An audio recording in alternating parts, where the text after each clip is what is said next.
own devices, but you told me everything I need you have provided. Blind to your love, was deaf to your call. I come before your throne of grace and I surrender all. Cause when I fall, you're there to catch me. So if they ask me, I'll say that your grace is all I need. Oh Lord, you see the best, but you told me everything. It's why I call you Yahweh, Yahweh, Yahweh. It's why I call you Yahweh, Yahweh, Yahweh. When I'm walking through the valley, let me feel you next to me. And that's my prayer, my prayer, my prayer. And that's my prayer, my prayer. You know my thoughts, you know my heart, you know my prayer, Lord. You know my prayer, Lord. You know my thoughts, you know my heart, you know my prayer, Lord. You know my prayer, Lord. And so I pray, let your spirit fill me. Every day I'm breathing, let your mercy shield me from all evil. Cause it was you who found me. So when you just ground me, build a tower around me, goodness and favor around me. Beg you never allow me, never move on without me. If you move on without me, what is a death to drown me? Sometimes it gets so rowdy, my sunny days get cloudy, but with you I overcome. And I'll say that your grace is all I need. Oh Lord, you see the best in me. That's why I call you Yahweh, Yahweh, Yahweh. That's why I call you Yahweh, Yahweh, Yahweh. When I'm walking through the valley, let me feel you next to me. And that's my prayer, my prayer, my that's my prayer. Whoa, say that your grace is all I need. Oh Lord, you see the best in me. That's why I call you Yahweh, Yahweh, Yahweh. That's why I call you Yahweh, Yahweh, Yahweh. When I'm walking through the valley, let me feel you next to me. And that's my prayer, my prayer. And that's my prayer, and that's my prayer, oh Lord. And that's my prayer. You know my thoughts, you know my heart, you know my prayer, you know my prayer, you know my thoughts, you know my heart, yeah. You know my prayer, you know my prayer, oh yeah, yeah, yeah, yeah.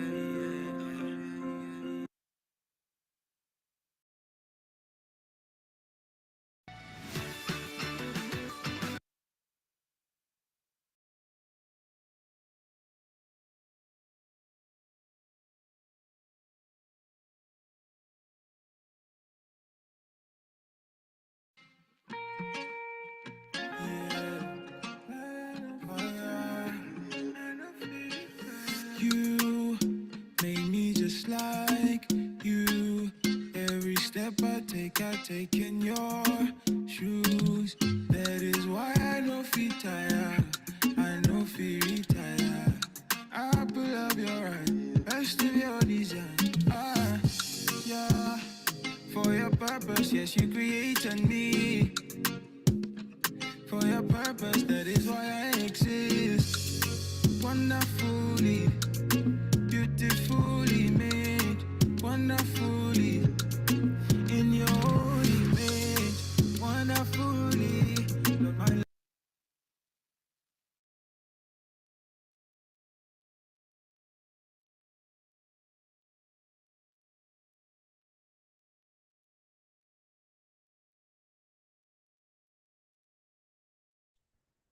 Welcome, everyone. Good afternoon, everyone. I'd like to welcome us all to today's mental health training session on navigating relationship challenges. Hi, my name is Ogunka Favor, and I'll be your host for today. So I really hope that we've all started out our Sunday as best as possible.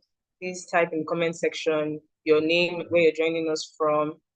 So just as a little get to know me, if this is your first time joining us in this mental health training, I'd like us to just state that as well. And if this is your second time, please do well to tell us that this is your second time. If you're new here, state that you're new here too. So welcome everyone. Hi Didi from Lagos. It's wonderful to meet you. Hi Rejoice from Port Harcourt. It's wonderful to meet you as well. So happy Sunday once again. Welcome, welcome. It's amazing that every single one of us has made out time to be here because I'd like to assure us all that we have a lot to gain from today's session. And so I hope you're really, really excited. I really, really hope you're excited. It's been a wonderful time coming, and I'd like to say that the mental health training department has a lot in store for you. So I know we have expectations. So let me be the first to tell you for free that you won't regret spending your Sunday afternoon with Asad. Hi, Layomiko from Lagos. It's great to have you here. Thank you for being with us today. Welcome, everyone. Yes, so without further ado, we'll be starting up the session with a word of prayer. So I just like us to take our time to pray as we begin the session. So, Father, we thank you for today. Thank you, Lord, for a time well spent. Thank you, Lord, for the beginning of another week. We want to appreciate you for all that you do for us and our families. Be thou exalted in Jesus' name. Lord, we're praying that as we learn about navigating relationship challenges, that all that we learn here today will be able to apply in our daily lives in Jesus' name. Thank you, Father, for answered prayers. For in Jesus' name we have prayed. Amen. All right. Welcome once again. Thank you so much for joining us. Thank you so much for being here. And I promise that you would have a great time today. So to kick off the session, I'd like us all to understand what Asad does. And to be able to do that, I'd like to call on my colleague to tell us more about Asad. So please, with a virtual round of applause, let's put our hands together for Daria Sobele. All right. Hello, everyone. Good afternoon. So my name is Daria Sobele, founder and coordinator of ASADS. ASADS means Anti-Suicide and Depression Squad. It's a privilege to have everyone here. Just to share some quick facts. Every 40 seconds, someone takes their life globally. So every year you have 800,000 people dying by suicide. And in Nigeria, we're over 200 million. We do not have up to 1,000 registered mental health professionals. And so what that means is that even if we had 1,000 mental health professionals, one person has to attend to about 200,000 people. And that is impossible, right? So there's a lot of work that needs to be done in the mental health space. So at ASAD, our focus is this. We have a WhatsApp forum that has close to 1,000 participants. So we have ASAD from 1, 2, 3, 4. And so what we do there is every Monday by 7 p.m., we have mental health related conversations, which is being spearheaded by the ASAD listeners team, who are mental health first aiders. While on Friday, in our Telegram community, we have conversations by 8 p.m. just to be able to, share knowledge, right? Aside from that, we have our free mental health training that happens every second Sunday of the month, which is why we're here, where we get amazing mental health professionals come and educate us, teach us, so that we can get more clarity in terms of what is going on in the mental health space or whatever specific topic we're talking about. Now, aside from that, we have intimate and special support group sessions that happen every third Saturday of the month. It could be virtual or physical, where we share some very, very sensitive topics. Now, the truth is that this support group, every single person attending signs a non-disclosure agreement, meaning whatever you say there is confidential, you will not hear it outside. Now, aside from that, we have access to the mental health first aiders where you can reach out to any one of them. If you want to cry, if you want to rant, or if your day is shitty, you can reach out to them.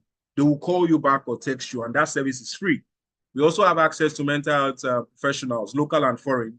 We reach out to them, but you'll be paying them for their services. We don't make money from them. We just direct you to them. Basically, we also have other activities such as ASAD Store, where we go to rural communities, secondary schools, and religious institutions to talk about mental health.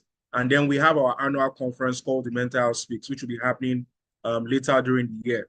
Now, one of the reasons why we have this session is the fact that a lot of times people say things, and many of us, we live in a cancel culture. Many of us are so quick to cancel people.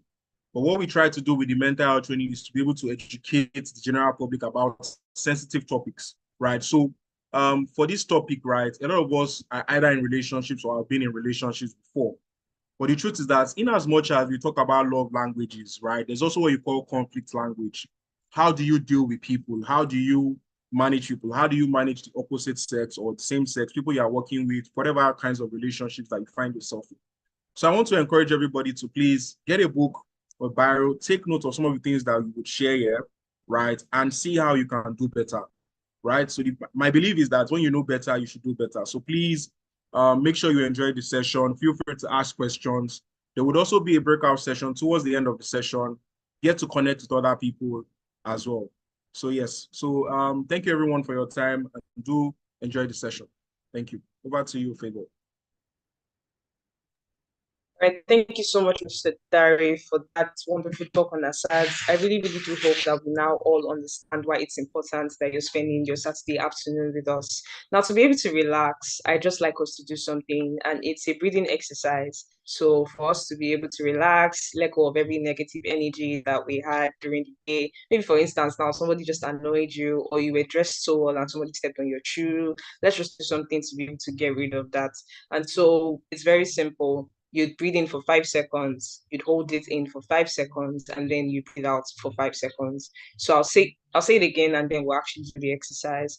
So you breathe in for 5 seconds, you breathe in, you hold it in for 5 seconds, and then you let it out for 5 seconds. So if we're ready, I'd just like to see some excitement. So let me know if you're ready for the exercise.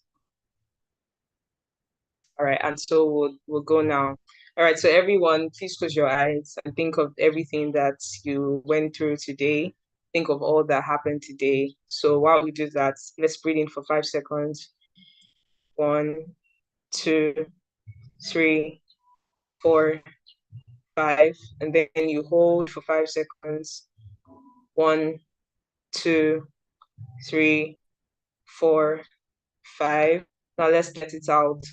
1, 2, 3, 4, 5. Okay, we'll take that again one more time. Breathe in. 1, 2, 3, 4, 5. Hold it in for another 5 seconds. 1, 2, 3, 4, 5. And then let's breathe out. 1, 2, 3, 4, 5. So I really, really hope that by now, every single one of us is relaxed and we're ready to enjoy the session. So thank you for engaging in that exercise. If you didn't, you can still do it on your own. There's no problem with that. Now, moving on, in order to enjoy the session properly, it's very important that we know more about our speaker for the day. So we'd like to introduce our speaker of the day. And to do that, I'd like to call on my colleague, Didi, to introduce the speaker for us. So over to you, Didi.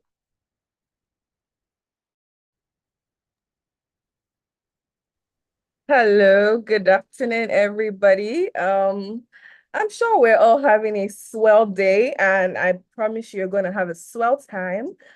My name is Didi. I'm a volunteer at the Mental Health Training Department of ASADS. And just a brief introduction of our amazing, super amazing speaker, who I've had the privilege of meeting in person, and I can tell you that she is such an amazing woman, and you would have an amazing time listening to her. So moving on, our speaker, Ololade Awaye, is a practicing psychologist for 4 years and counting. She has worked as a listener, speaker, therapist, mental health advocate, and trainer. She has volunteered in several mental health NGOs that seek to create awareness of mental health and support Nigerians in schools, communities, prisons, and organizations as a speaker, listener, trainer, psychologist and therapist, and support group facilitator for both physically and virtually through advocacy, outreaches, conferences, and seminars. She is a member of the American Psychological Association and the Nigerian Mental Health Fellowship. She currently works as a psychologist and program officer in Women Advocate Research and Documentation Center. She also loves watching movies and playing with her dogs.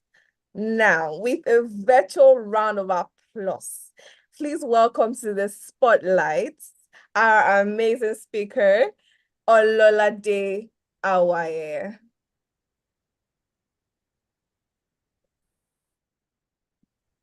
Hi, everyone. Good afternoon. How are you doing today? Can you hear me? Yes, ma'am. Oh, perfect. How you guys doing? Please unmute yourself so it's going to be interactive. I'm not the only one that will be doing all the talking here. So please answer. I need responses, please. How are you doing? We're doing great. I'm doing great. I'm fine, thank you. Amazing, amazing. So just a quick one before we get started. I just need about 4 people to tell me how they feel right now. How do you feel? How's your Sunday going? This is after 2. So how's the afternoon going so far? 4 people. Should I call names?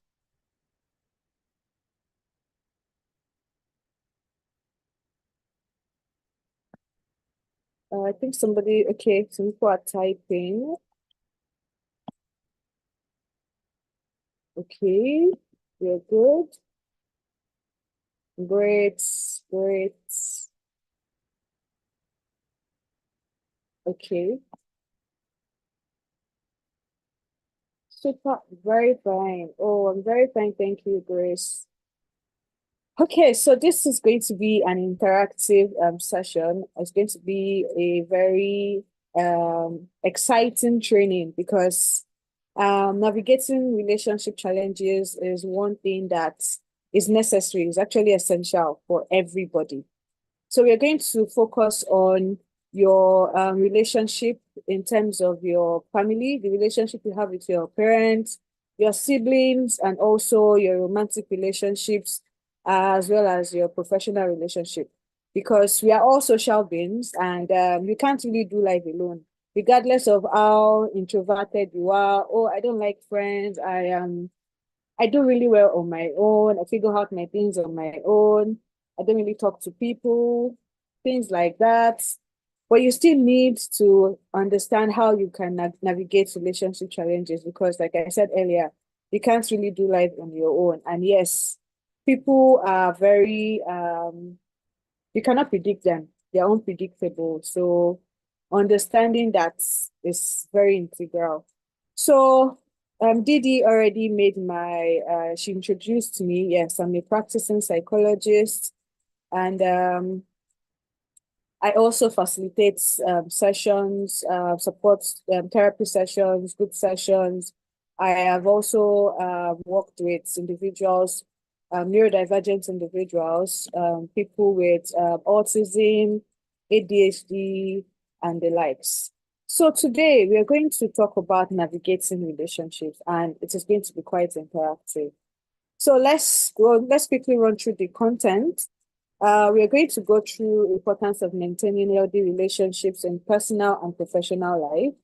We're going to discuss relationship challenges, communication skills, conflict resolution, building trust, managing expectations, and how you apply cognitive behavioral therapy into your relationships, because these things are it gets to a point where it is completely overwhelming and you don't even know how you can navigate your relationship, and it causes cognitive distortions, which is what we're going to look out for later. And questions, then staying in touch. Next slide, please.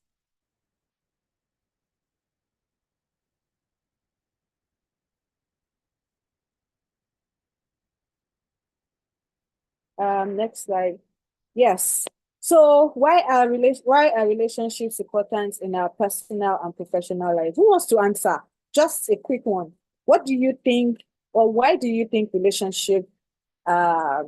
do you think they are very integral? Why do you think they're important in your personal life? You can choose to answer either way. You can choose to answer why you think relationship is important in your personal life and why you think it is also important in your professional life. Or if you want to answer both, that's completely fine. Who wants to go first? So some people are muted. We muted them Please because of the unmute sake of yourself. noises. So participants can raise their hands if they'd like to speak, and then we don't mute them. Oh, okay, perfect. Please raise up your hand, signify, indicates you want to respond so you can get unmuted. Why do you think relationships are important in your personal and or professional life?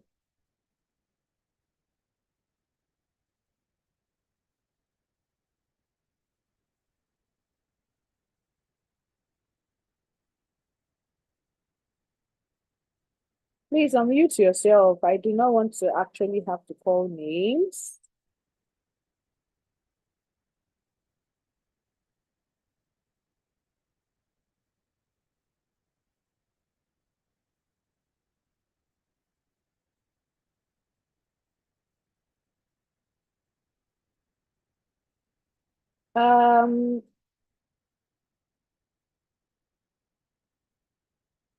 Oyinda Mola. Oyinda Damola, can you hear me? If you can hear me, please raise up your hand so you can get unmuted to answer the question. Is it like we don't have relationships here? We don't have relationships with anybody?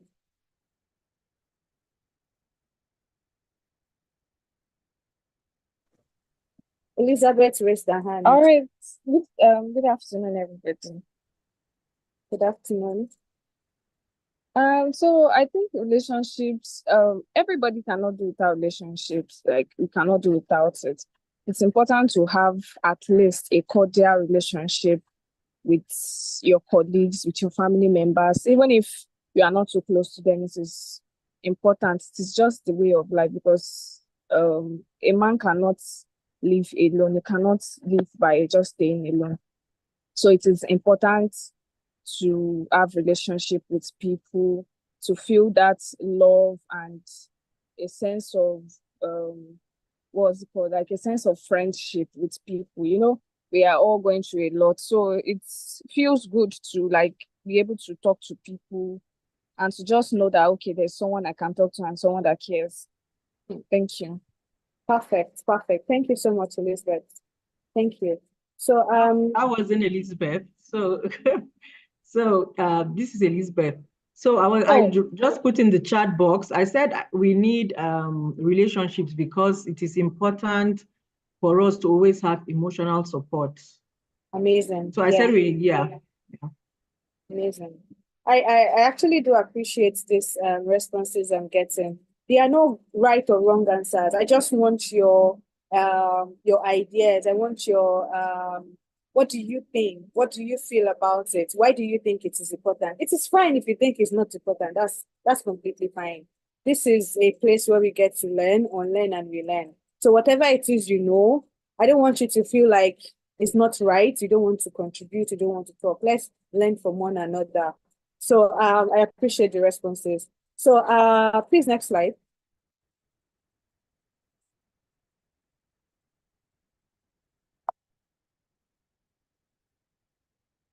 So if we posted in the chat box, relationships are important because it gives a sense of belonging and serves as a support system. That is amazing. So I've divided the importance of relationships in our personal and professional life. So we'll be going through the personal life now. These are just common reasons. These are general reasons why relationships are actually essential, because you can't do life alone. Somebody mentioned that earlier, and I also did at the beginning. In life, you're social. You were created, it is like, it's already in our DNA, so there's no point fighting it. You might be introverts, like, I don't want to talk to people. There's no need. I don't want to have friends. I don't want everybody to know me. That is completely fine. But when we talk about relationships, right, it is different for people. Personally, your emotional resilience will be developed. Before we get to navigate relationship challenges, let's find out why relationships are actually important. Because if we go straight to navigating relationship challenges and we don't understand the nitty-gritty of what it means to be in a relationship or what it means to be in relationships with people, you would not really find the need to navigate any challenge. You would not really find it important. It would not really make sense to you. if you do not understand why am I even in a relationship? Why do I need friends? Why do I need to be cordial with my colleagues at work? Why do I need to cultivate this form of relationship with my boss? Why do I need to talk to my siblings? Why do I need to have a relationship with them? It's fine being, let's just be friends from afar. That's completely fine. But if there is something wrong, who do I run up to? Who do I reach out to? If I'm concerned, if I'm worried, if I'm bothered, who are those people I can call and tell them that I don't feel good today, or I just woke up and I'm just tired? That everything is just stressful. The way Nigeria is, it's like nothing is even moving forward. It's like I'm stuck. Relationships are not just beneficial, but essential to your complete physical and mental well-being as a person. You can't say you are completely fine emotionally if there is something wrong with your social life, which is where relationship falls under. Your social life is an integral part of your mental state, your complete well-being. If your physical health is fine, your emotions are in check, everything is fine, but something is lacking in your social life, then it is a concern. So let's just quickly run through, in terms of looking at our personal life, why are relationships important? So the first one here is emotional resilience. When you have a personal relationship with people, your family, your friends, your colleagues, or no, let's not talk about colleagues now. Let's just talk about your family, your friends, and your significant other. It helps you become emotionally resilient. And what it means to be emotionally resilient is when something happens, you don't get fixated on the problem. You immediately come to, okay, I can talk to this person about it. She might not solve the problem immediately, but she would help me think of solutions. I can navigate through solutions with her. I don't have to do it alone. I don't have to undo everything on my own. So it is very, very important you understand that, okay, I want to talk to this person about this thing. I've been crying about it. I've been thinking, I've been worried, but nothing is changing. I'm not getting anything. So your emotional resilience gets developed because you have somebody you can always talk to. The second one is work-life balance. You spend most of your time at work, right? And you don't really have to make everybody at your office your friend. You don't have to make everybody. I think getting to define who friends are is more or less a personal thing, but you should know that not calling everybody your friend is very essential. If you're meeting somebody today for the first time, the person does not automatically become your friend. These are ways you can also navigate relationship, because you know that this person, I just met her. She's an acquaintance. Oh, she's a friendly face. I've seen her somewhere. I can't remember where exactly, but I know I've seen her somewhere. So if you have a relationship outside work, when you get back from work, before you go to your room and lock yourself to prepare for work or just rest, and you go back to work the next day, talk to your siblings, have a conversation with them. If there is nobody in your life to talk to when you come back from work, go online. At least you have friends online, or you have acquaintances or people that you just talk to. Just have that conversation. It doesn't have to be anything deep. Emotional health. Your emotional health and resilience are intertwined. If you're not fine emotionally, it will affect what you do at work. It will affect everything you do. I tell my clients in therapy sessions, you don't have to wait for something significant to happen before you watch out to seek for help or talk to somebody about it. When you notice something is wrong, it could be in your physical health, it could be in your thoughts, your emotions, talk about it. You don't have to wait. Having relationships as a person, personal relationships, it will go a long way. When you're thinking of making a decision, okay, I don't know, what do I do? What do I do in this situation? I don't know what to do. Talking to your family members, talking to your siblings, if you have family members that you actually trust, because I know dynamics in families are very different. It's not the same way for everybody. But if you do not have family members as well, talk to your friends. People say, I have a lot of friends. Yes, I have support system. I have people I talk to when I am down. Do you actually make use of them? It's a different thing if you have them around, but do you make use of them? Do you reach out to them when you're overwhelmed? Do you reach out to them when you're just concerned? And you can't stop thinking about a negative thought that is repetitive.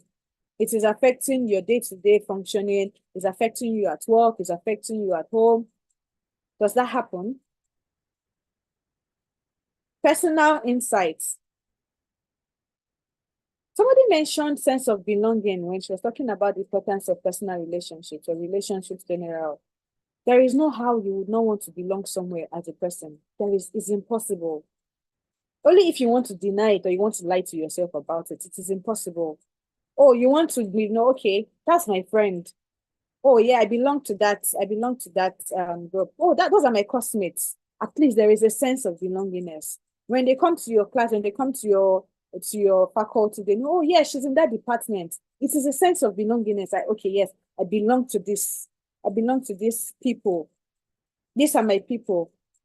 But if you are alone, if you are an island of your own, or how do they say that thing? It cannot work because you get easily overwhelmed.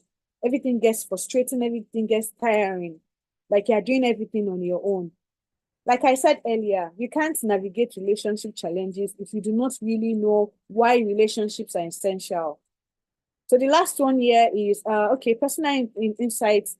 This basically means interacting with friends and family helps you to gain different perspective.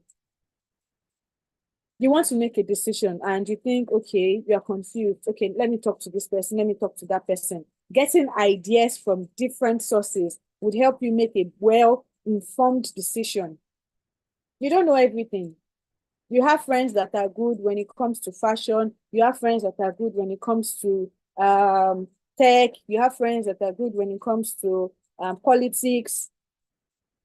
You know that, okay, I can reach out to this person. I'm struggling in this area. I don't want to make that decision on my own. What do I know? Reach out. These are the ways you develop yourself, personal development, professional development as well. So the last one here is building trust. When you trust people, when you trust your friend, when you trust your family, when you trust your significant other, trust me, it fosters, it strengthens the bond within all of you. I would keep emphasizing on the fact that we can't do life alone. It is impossible. You will definitely meet people every phase of your life, everywhere you go. When you meet people, before a problem happens, getting an understanding of, okay, if this happens, if there is a clash in our communication, how do I navigate? How do I understand? How do I work on it? How do I walk through it? These are the things you can learn. These are the things you're going to learn here. So now let's move to the next one, professional life.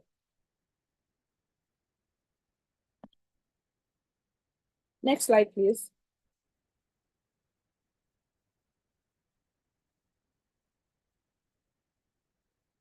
Okay, so professional life, networking. How many of us knows how to actually network? When you go out, do you network? Do you talk to people? Do you sell yourself? In all honesty, don't lie. You go out to parties, conferences, symposiums, anywhere you go to, do you stand up from your seats when they say, okay, you have 10 minutes of break, maybe coffee break? Do you actually go out, walk out to somebody to introduce yourself? Does that happen? Do you do that?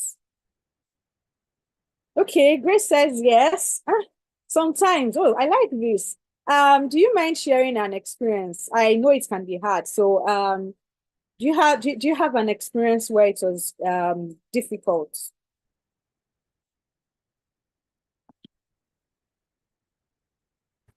Yes, I do have an experience to share actually. Yes, please.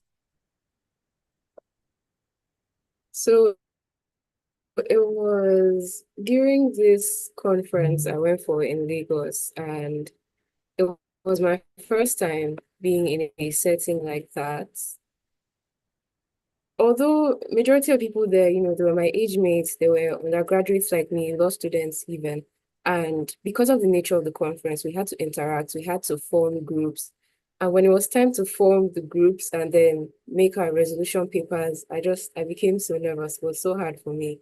And it was particularly hard because even at my own school, right from secondary school, when the teacher starts saying, oh, prepare for so and so activity, it's so hard, especially for someone who has social anxiety.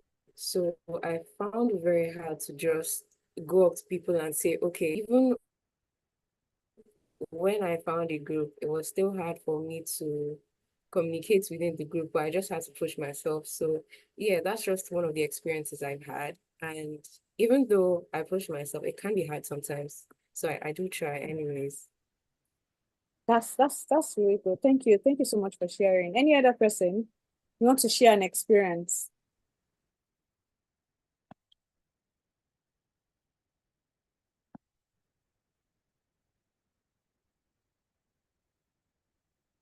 Okay, so if he says it's a bit challenging if I am not used to the group.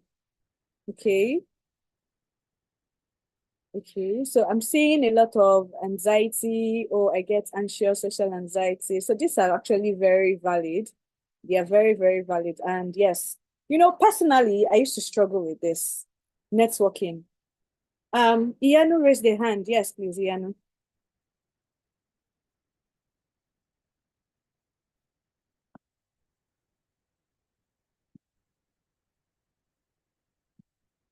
You can unmute yourself. Okay, you asked if anybody would like to share their experiences. Yes.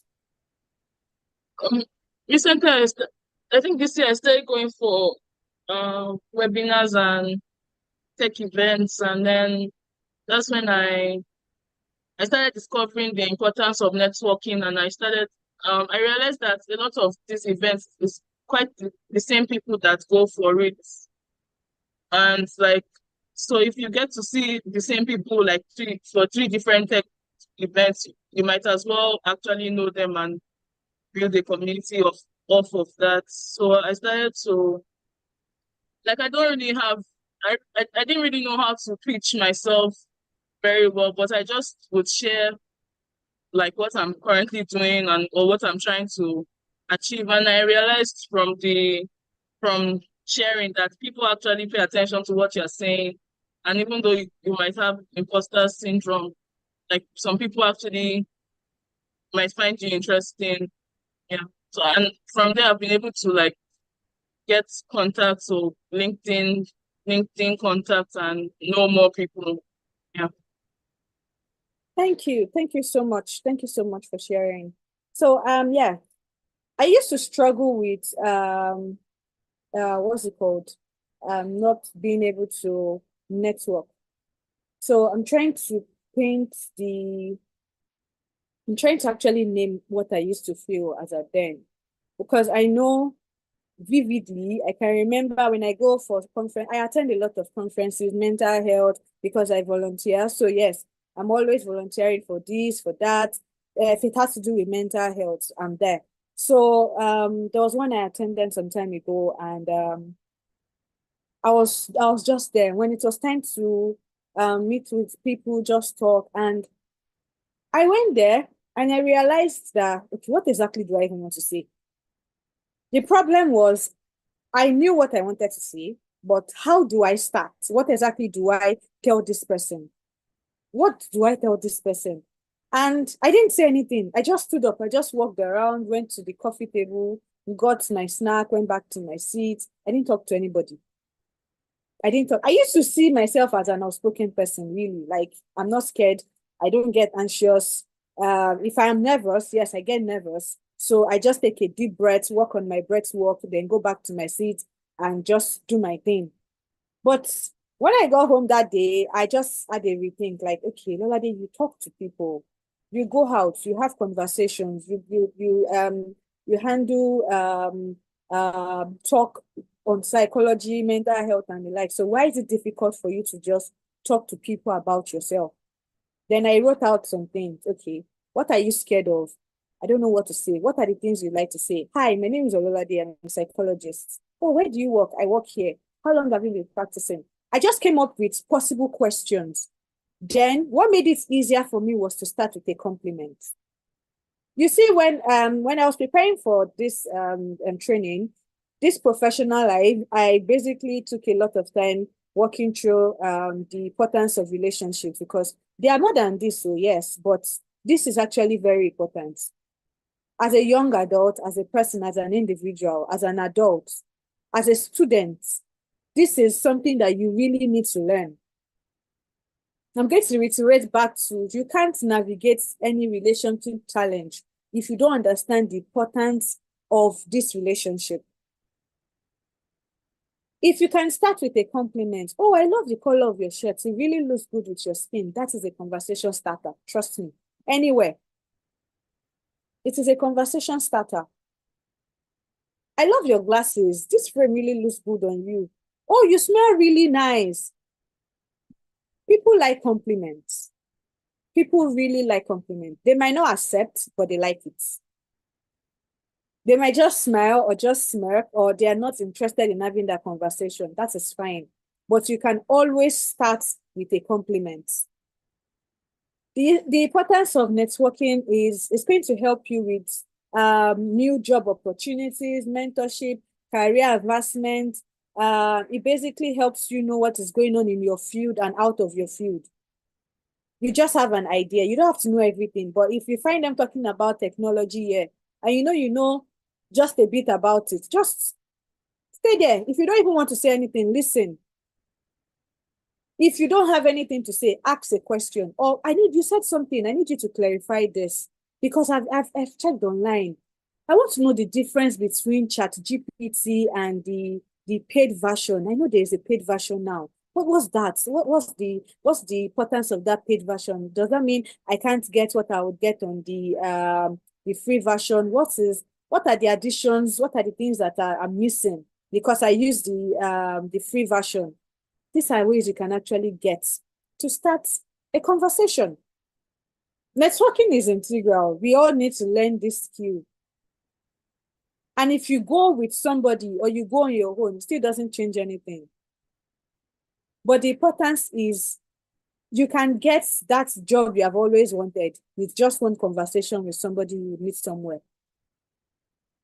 You can get the promotion. You can get the idea you have always wanted to start your podcast or to start your Instagram page where you get to push out your business just with one conversation. You can get mentors. Oh, I did this when I was in school. I have a few tips I can actually share with you. Trust me, that is another opportunity. You can get contacts, even if you don't need it at that point. The fact that you met them somewhere, oh, I know Fulade, she's a psychologist though. I think I should reach out to her. I saved her. Oh, she didn't give me a number, but I have her Instagram handle. Automatically. Networking is you planting the seed of yourself in people's hearts. You're planting your name. You're planting what you do in their hearts. If you attend a conference and you have a lot of influential people there, but you don't stand up from your seat to meet out, to reach out to them, to talk to them, to just tell them your name and what you do, they won't know you. Even if you're doing amazing work, even if you're a philanthropist, you're an amazing person, you do a lot of things when it comes to mental health and the likes, or you're a businesswoman, you make a lot of wonderful bags, you're a very, very good, what's it called? Baker. You bake everything and anything. People would not really know if you do not talk. Another one is career development. Having a relationship with your colleagues, with your boss, you can take constructive criticism, you appreciate feedback, you know that, okay, if I meet this person is going to guide me into this, or you want to apply for a scholarship, and you know your boss or your colleague is well articulated when it comes to writing, reach out to them. Talk about it. So I need you to help me do this. But if you don't have a positive relationship with them, you lose benefits like this. So it is very important to get to know that if at all I will have a relationship challenge, these are the things I want to still have.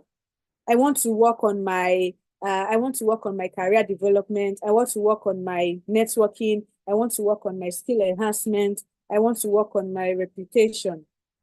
This is very, very important.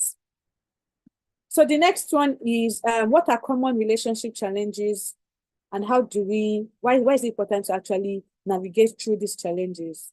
So I highlighted communication, conflict, trust issues, and misaligned expectations. Do you think there are more? If you have more, maybe something I didn't mention here, what are the common challenges you experience in your relationships with people, your romantic relationships, your work relationships, your relationship with your family? What are those common challenges that when it happens, you just have this headache? It's just like you're stuck and you don't know where to go. You don't know. Misunderstanding. Misunderstanding, that's one of them. Which other one?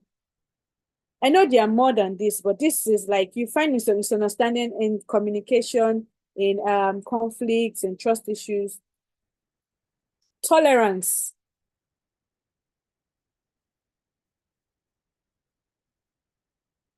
Trust issues. So yes, when we talk about common relationship challenges, like I said, there are more than this. Differences in values, boundaries. You have maintaining boundaries, keeping boundaries, respect. These are the reasons why people get to feel really overwhelmed and they just get tired of a relationship, of a friendship. They're not interested. It stresses me out. I don't think I can do it anymore. I don't think I can go on. Oh, I want to resign. We don't understand each other. I'm just going to resign. Lack of empathy, that is very, very important. So why is it important to address these challenges? These challenges that you all listed, they are very valid. Everything here, they are all valid. Why is it important to navigate these challenges? The first one is the impact on your mental health and your overall well-being. If you do not address these challenges, when you talk about boundaries, when you talk about difference in values, when you talk about communication, conflicts, trust issues, these are the things that would have an impact in your mental health. Because you're thinking about it, right? And you don't like the fact that you set a boundary and your brother keeps going over, like he deliberately disrespects your boundaries. It has been happening for a very long time and you're like fed up, you're very tired. Or you have somebody at work that constantly, like the person has made this his or her life goal to frustrate you at that office. And you just can't shake. You have spoken to HR, you have spoken to him, but he keeps doing the same thing. Things like that will just get you frustrated. It's worse if it's not your supervisor. Knowing that, okay, every other thing in this office is fine, but this particular person is just after my downfall. I don't know what I have done. I don't know why the person keeps doing these things, but it's just really frustrating. And the fact that you can't outrightly talk to the person and I don't like what you're doing, because this is what we're going to look at when we talk about communication, because communication is one thing that you'd find in all of these things that we have identified. Communication. If you don't communicate, you can't have relationship. If you don't communicate, if you don't have conversations with people, you can't really know them. You can't even have a relationship with them, so to speak. So if you do not navigate through these challenges that you have identified, your mental health is at stake. Your general well-being is at stake. You won't even sleep well. Your physical health is also at stake. But when you get to understand that, okay, these relationships are quite important to me, and I need to navigate, I need to understand, I need to walk through these relationships because I want to enhance my communication. I want to build resilience. I want to make money. Who doesn't want to make money? If you don't like money yet, please raise up your hand. Signify if you don't want to make money. If you feel navigating relationship challenges doesn't really involve you making money, please raise up your hand. Or if you feel like there's no actual need to navigate your relationship when it comes to finances. If you have a contract, right, and you need like this person to be on board, and you have everything that you need for this contract, but there's this person that is a signatory to say, okay, take Oyanu, I'm giving you the contract, or I'm giving you this business deal. The fact that you don't talk to the person, you don't greet the person, you don't like the person, is that not a barrier to getting that contract? It's not like you don't want to talk to the person, but every time you try to talk to the person is always giving you this cold responses or monosyllabic responses. Okay, yes, okay, no problem. Bye. Navigating this relationship is centered around everything and anything that we do as individuals. As I keep talking, I'll keep reiterating on, you can't really address any relationship challenge without knowing the importance of the relationship. If a relationship is not really important to you, you would not really want to navigate challenges, you just be fine with it. But if it is important to you, you love your boyfriend, you love your girlfriend, and yes, you just want to navigate your communication. You don't communicate effectively. You talk, but it doesn't hear you, you don't hear him. What you hear is what you want to hear. What he hears is what he wants to hear. There is no form of effective communication between you both. And that alone is a problem. Addressing these challenges helps to contribute to a positive and productive environment in both your personal and professional life. If you can address communication at the office, trust me, it would help you very well. Your relationship with your colleagues, your supervisors, your superiors, customers, clients would go smoothly. You would understand, you'll be self-aware to navigate what certain things affect you. You would also be empathetic. You will know that, okay, there are some things that I should not say because it affects this person this way. You would understand. There will be a level of emotional intelligence, and that is because you're communicating. Mutual respect comes, you would know if this person respects you based on how you communicate. Next slide, please.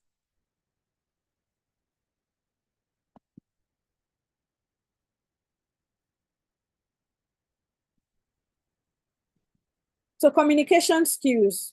This is something that is very, very important because a lot of people mention communication skills as a problem or a challenge in relationships. Yes, because most of us, majority of us, we do not know how to communicate.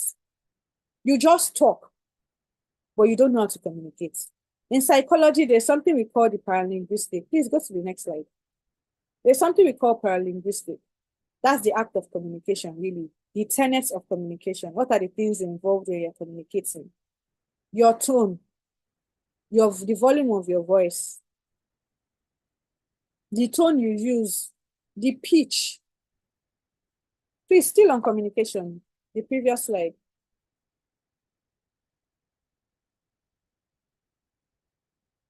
The previous slide. Yes. If you do not understand paralinguistic, if you do not understand when I talk to this person, the way you talk to your siblings at home is not the same way you talk to your family, your supervisor at work. They both do the same thing, but you will not talk to them with the same volume, with the same pitch. That's because you know, okay, my sibling, yes, we are family, we will understand, she will understand. But if I talk to my boss the same way, my job is at stake. I can't do that. But if you get to understand that there is a difference between the volume of your voice, the pitch of your voice, the tone of your voice, your facial expression is also involved when you're communicating. The gestures your body gives when you're communicating, these are the things that are also important. So communication is very broad. It goes beyond just talking and listening. Effective communication is very important when it comes to navigating any form of relationship challenge. And we have mentioned communication as one. It gets to a point where you're talking to somebody, but there is a misinterpretation. What you're saying is not what the person is hearing. Maybe because you're saying, oh, I don't like it when you keep calling me a fat girl. I know you're joking, but I don't appreciate such joke. And you're smiling. I don't appreciate it. Don't call me like, don't say that's Joe. I don't like it. Is the person going to really take you serious? Responses, please. Is the person going to take you serious? You're trying to emphasize and say your boundaries, right? You're trying to tell this person you don't like this thing. And you're laughing while saying it. Is the person going to take you serious? Is the person going to listen to you? So I'm going to answer in two different ways, right? The person might not, the person might. It depends on who you're talking to. But on a larger scale, the person is not really going to take you serious. Because it's like, oh, you're enjoying the name calling, you're enjoying the oh, you're a fat girl, oh, see you, I don't even do you that you don't even just do like this, you're not even a serious person. If you are trying to be assertive with your communication and your boundaries, you have to make it very clear. I do not appreciate you calling me names. My name is Lola, they call me Lola, they don't call me any other name. I know you are joking. I know you like to joke. I know you. You are my friend. But there are some jokes that I do not entertain. I'm not comfortable with it. So if you let them know and they still do not do what you want them to do, don't smile with them. In as much as you know it affects you, you're not comfortable with it. You are not fine with it at all. Don't smile with them. You communicate not just using your mouth. You communicate with your body language. You communicate with your facial expression. So if you are giving them two different things, you're saying something and your mouth, your face, your body is saying another thing, they will misconstrue what you're saying and they will not understand you. And you get tired. Like, I keep talking to this person. I keep talking to this person. Have you not realized? Pause and check. How exactly am I telling them this thing? Communication is a problem when it comes to relationships, romantic and professional and family relationships, right? Yes. Communication is a very big thing. But if you understand that I've told him this thing and he has not changed, I've said this thing, pause. Before you start saying that, oh, he doesn't listen, have you checked within yourself? How exactly do I communicate? How exactly do I say these things? The importance of effective communication here, team collaboration, leadership, problem solving, clarity and precision. If you do not communicate effectively, you're not going to get all of these things. The emotional connection here is very important because when you communicate, nobody's going to misinterpret anything. It creates this bond between you and your partner. It creates this bond between you and your friend, you and your family members. Oh, you are worried, you are concerned. Nobody can read anybody's mind. They would know when you communicate. They would know better when you communicate. They would understand when you communicate. But if you just feel like, oh, you should know this kind of thing, it might have an idea, but the fact that you're not saying it, you're not expressing yourself, it's just going to assume a lot of things. It's just going to assume, oh, she's not saying it. Maybe it's not really, maybe she doesn't really, maybe she's not bothered. One thing that contributes to social anxiety in adolescents, adults, in people generally, is the fact that they think this person already sees them this way and they are not comfortable enough to talk. That assumption. Or because one experience happened and it just changed everything, they just feel like, oh, that's how people are, that's what they do, that's how they express themselves, that's how they just talk to people anyhow. And they would rather remain in their shell. When you communicate, it helps you become expressive. You're able to talk for yourself, you're able to stand for yourself, you build self-advocacy. Social connections as well. When you communicate, you know that, okay, mental health means a lot to me because you had a conversation with somebody that was talking about his or her mental health. But if you do not communicate, you would not know. Next slide, please.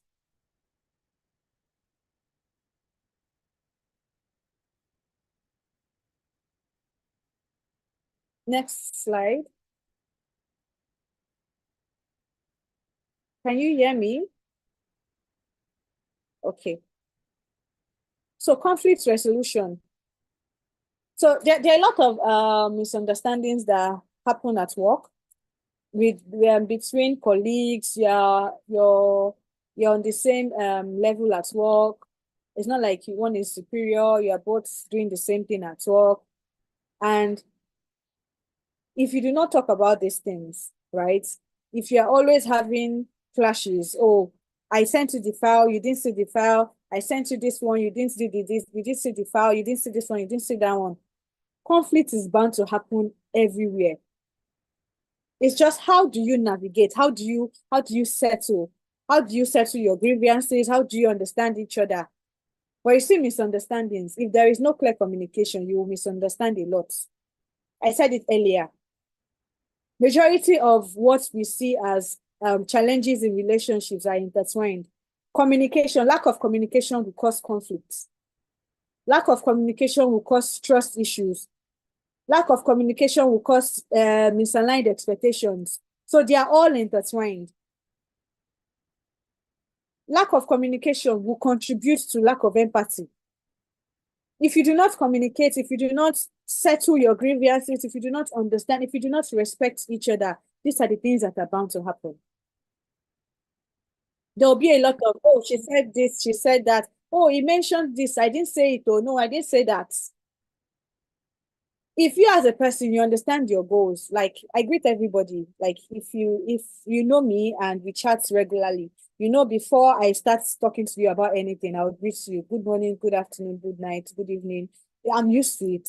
I've created that habit years ago. And when I started, my friends would be like, why are you greeting me? Like, why are you greeting me? I'll greet you physically. When I see you online again, I will greet you. In as much as I'm starting a conversation with you, I will greet you. That is something I hold as a value. It is a value to me. It is something I like to do. So if you have another person that just talks rashly, no form of respect, it's just, and you keep it in mind, you don't talk about it, it builds resentment. And when there is resentment, trust me, conflict is just inevitable. You might not say it immediately, it might not happen immediately, but it is a continuous process. It's something that would start, then you see it if you see it getting heightened, it metamorphoses into something else because it has started from somewhere. Past unresolved issues. Oh, she did this thing. She reported to HR. I didn't forget because I was suspended for 2 weeks. I can never forget it. Or your boyfriend did something, or your brother did something, and you never spoke about it. You just kept it to yourself. These are the things that would breed conflict one way or the other. It is inevitable. But there are strategies to actually resolve conflict. So if you check within yourself and there is a friend that you're not talking to because of something that happened some time ago, or there is a colleague of yours that frustrates you at the office, or there is a boss of yours that basically makes work unbearable, or your siblings are always at your neck, you can actually make use of these strategies to resolve the conflict or the misunderstanding or to settle any form of grievance. The first one is to stay calm and composed. You're trying to navigate this relationship, these challenges that you have identified in this relationship. You're trying to navigate it. You're trying to see how you can actually make it come out well. You're trying to see how you can end all the misunderstandings and also be a better person in terms of your profession, your work, and also your personal life. But if you're not calm, if you're always on the edge, you're always annoyed, you're always angry, you just want to cause problem, you're picking out the problem in every situation, then you're not going to solve anything. When you're calm, it helps you resonate, it helps you think, it helps you understand. And the other one is you have to focus on the issue, not the person. What exactly has the person done? What exactly is the person doing? Not the issue, not the person, rather.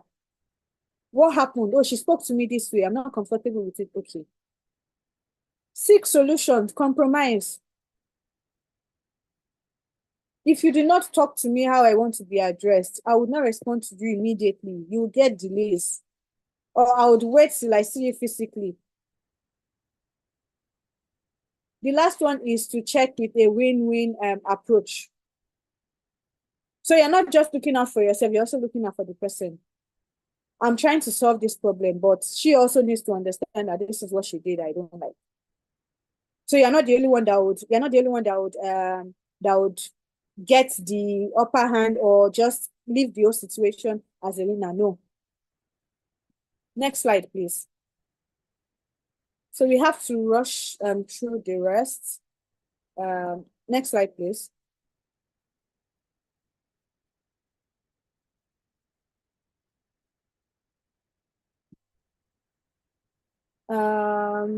Who's sharing? You've stopped sharing. Just a minute more. Sorry.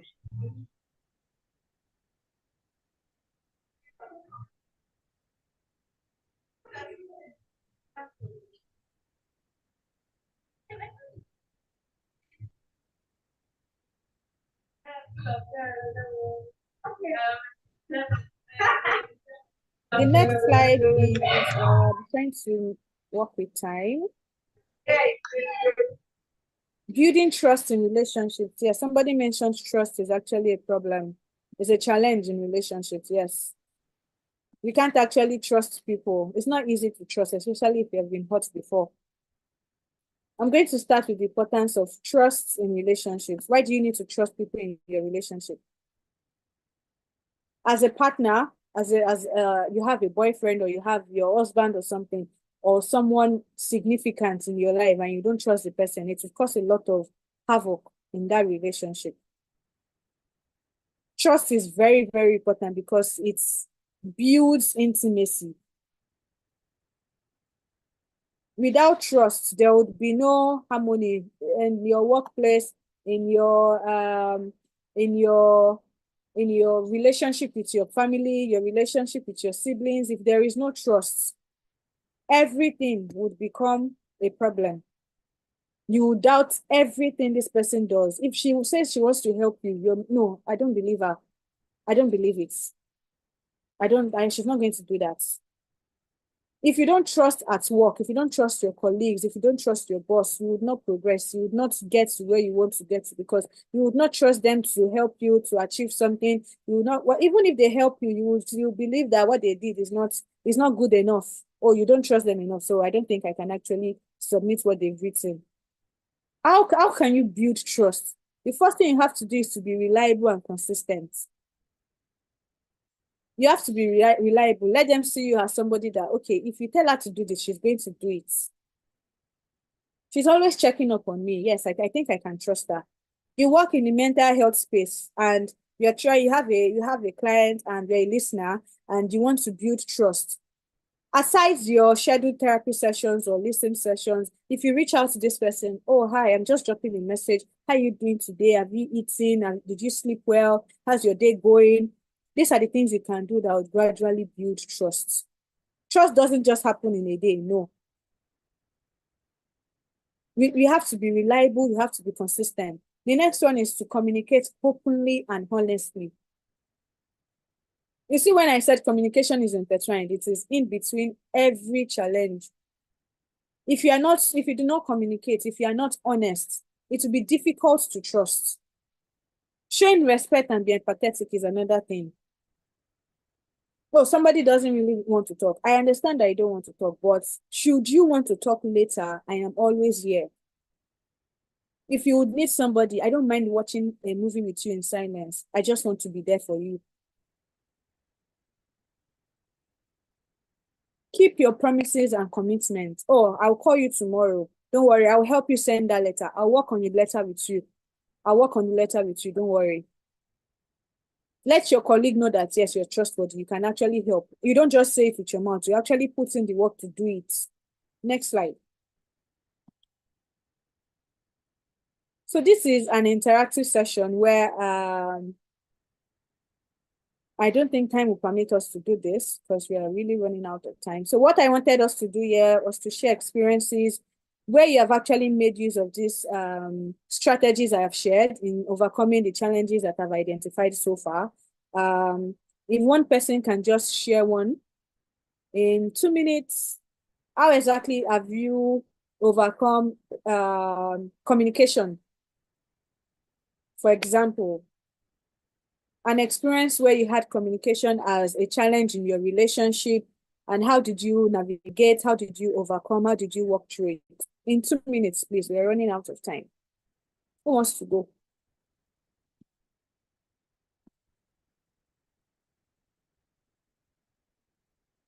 Anybody? Rejoice. Yes, please. Okay. In a scenario where I've used this communication was when I didn't grow with my siblings. So when I finally came back home, there was no communication with my dad. So I didn't even have his number for quite a long time, and I was trying to get close. So I started first by telling him little things about my day, like how I was doing in school. Even it wasn't necessary, but I was just like, I did this in school. So it first started with him and giving me accolades on what I was doing. And then with time, we were able to like sit down and talk about things aside from school, which was the initial thing I brought to the table for us to have communication. And then we were able to talk about other things. Even he started telling me things about his, things that normally he wouldn't tell me. But because of we started communicating and we got really close, which was supposed to be the initial father and daughter bond in the first place, but because I was not present at home, it wasn't there. So we were able to establish that. So that's how mine happened. Oh, amazing. Amazing. Thank you. Yes. Okay, the coolness, please, in 2 minutes.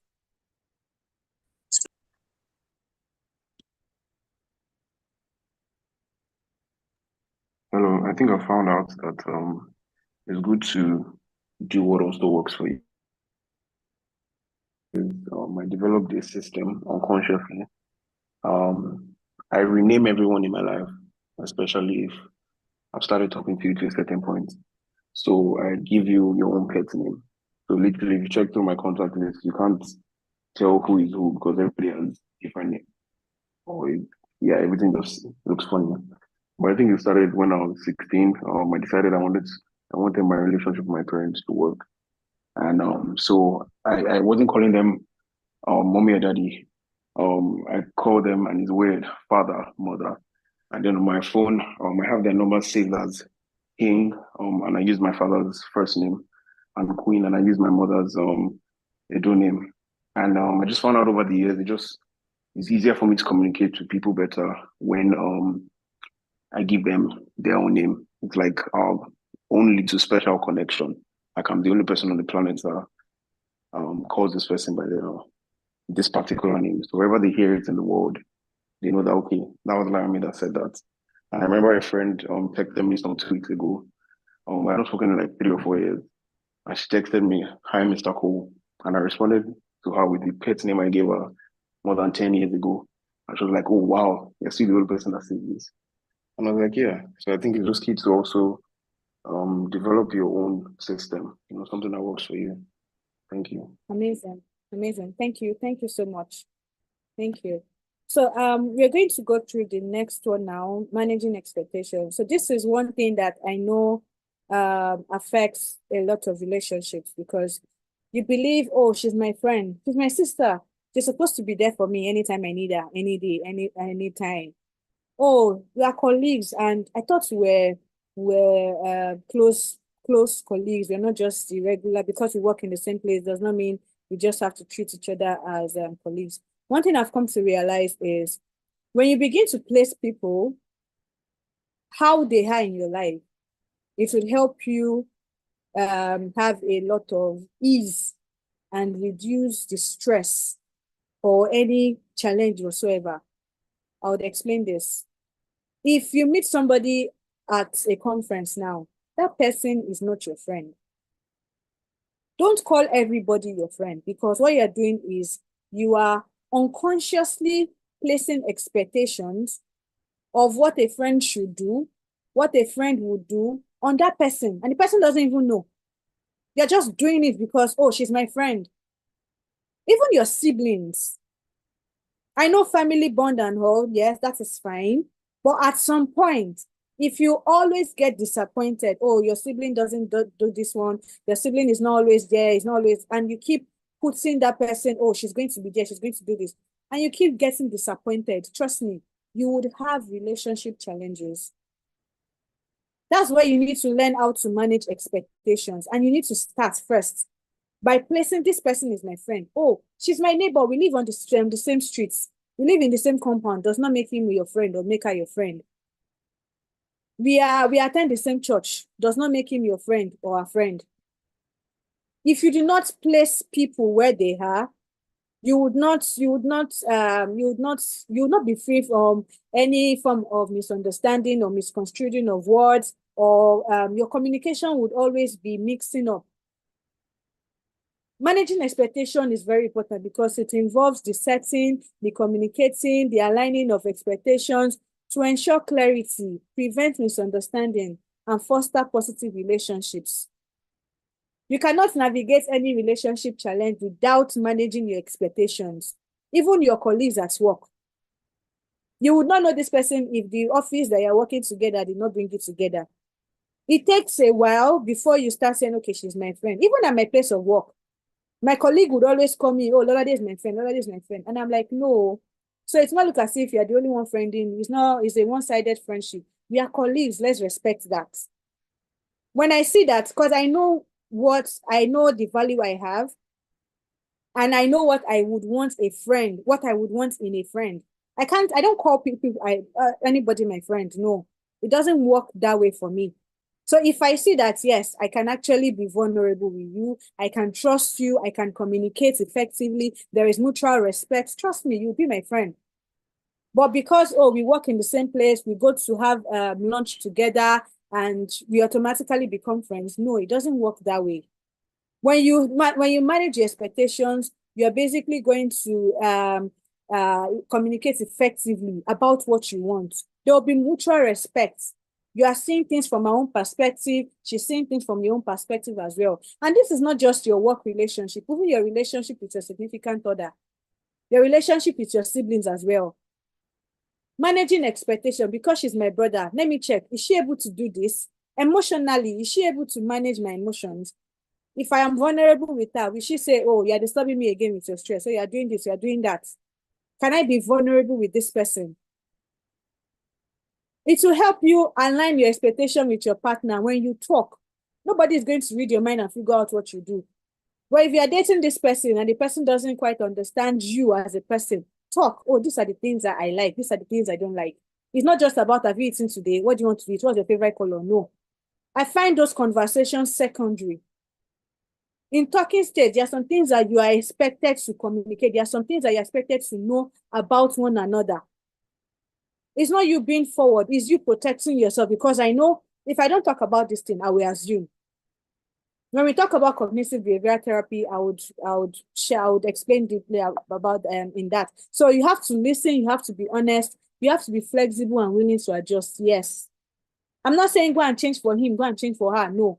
But realize that, okay, if I do this, if I am more understanding, it will make my relationship with this person better.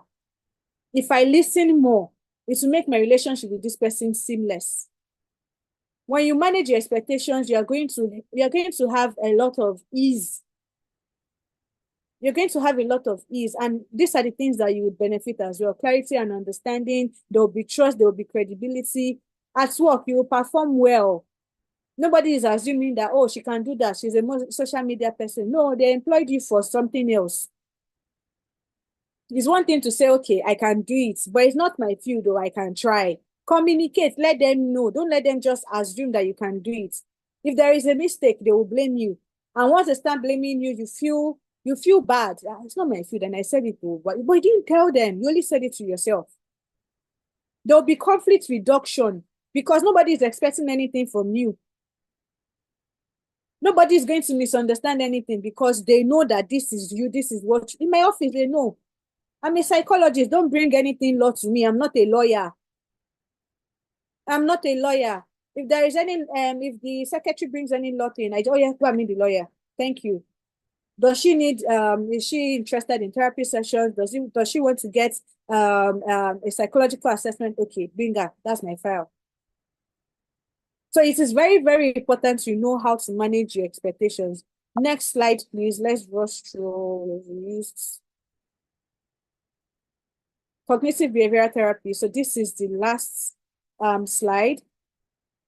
And the reason I added cognitive behavioral therapy into this is because there are a lot of what will I call it now? There are a lot of assumptions, right? And when you identify a problem, your relationship with your friend, your relationship with your significant other, and you just keep it to yourself, what you're doing is to suppress. And suppression doesn't help in any way. It is better you talk about it there, now, like there. When it has happened, when it is happening, just talk about it. If you keep suppressing, if you don't talk about it immediately, or you talk about it tomorrow, or you talk about it next week, that's fine, no, because we all have different ways that we see things. We have different ways we navigate through problems and issues, yes. But you can't cheat your mind. You can't. Let me share an analogy with you. This is what I do in therapy sessions with my client. So let's say hypothetically you have this drum. You know all these blue drum people have in their houses where you keep water. If in case water does not come out, like you don't have water in the tank, you have this reservoir, this blue drum. It has this very thick black cover. Some people had padlock to it. Do we know that drum? It's a very common drum. So now, hypothetically, let's say you have this drum in your mind.